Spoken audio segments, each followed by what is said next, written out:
বলি হচ্ছেটা কি শুনি?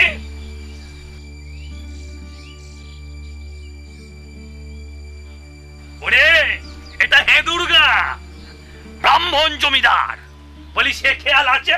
হ্যাঁ, সকালে যাবার সময় দেখে গেল কোথায় ওঠে বাঁধা, দুপুরে যখন ফিরছি তখনও দেখছি ওখানে ঠায় বাঁধা।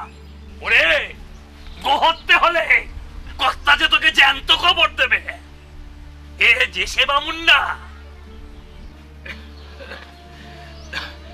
কি করবো বাবা ঠাকুর, একেবারে একেবারে লাচারে পড়ে গেছি। কদিন থেকে গায়ে বড় জ্বর। ওটারে ওটারে যে দড়ি ধরে 2 খুঁটো খাইয়ে আনবো তাও পাচ্ছি না।